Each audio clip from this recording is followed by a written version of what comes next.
The last thing I'm going to do is go back to the Lewis dot structures we did earlier, and let's determine their electron and molecular geometries.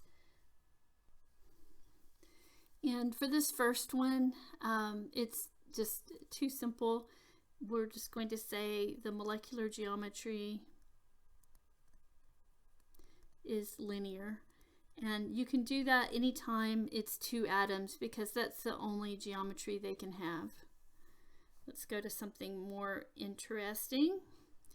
So for water, water has 4 electron groups.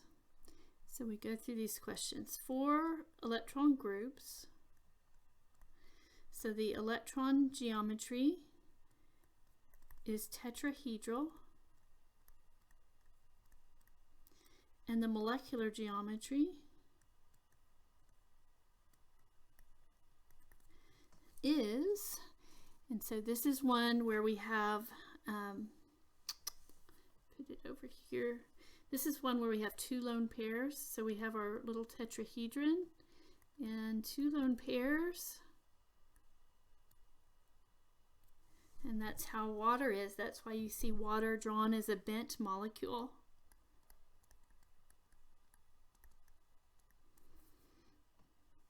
Okay, next. This one again has 4 electron groups. So it's our tetrahedron. And this one, so 4 electron groups.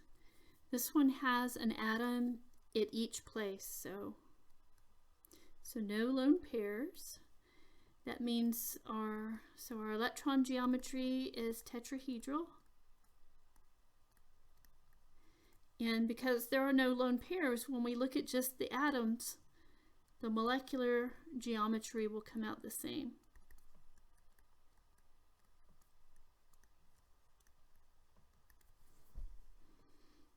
Okay, on this one, we have 4 electron groups. Again, like I said, all of these will have 4. Our electron geometry on all of the ones we're doing on lab is tetrahedral. For my molecular geometry, I need to think about what those lone pairs are doing. And basically I've got my central atom. Here's my tetrahedron shape. I've got a lone pair. And so I can see it's that short tetrahedron, which we call trigonal pyramidal. Okay, and by the way, these little drawings that I'm doing, that's just me trying to kind of make sense out of it or whatever. You never have to draw them like that. As far as when you draw them like this, it doesn't matter which side you put the lone pair on. I've been kind of positioning it so I could draw it over here, but it doesn't change the shape. Just know that when you draw it, see, like this water, I originally drew that like it was linear, and that this molecule is not linear, it's bent. So your Lewis dot structure by itself, you can't just look at it and know the shape. Sometimes when we know the shape, we do kind of draw it in the shape, but anyway. So this is another one, this last one is another one where it's just, it doesn't make sense to talk about the electron groups and all of that because which one is the central atom and so forth.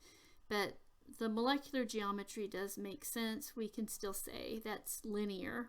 So anytime you have 2 atoms in a molecule, we call it linear.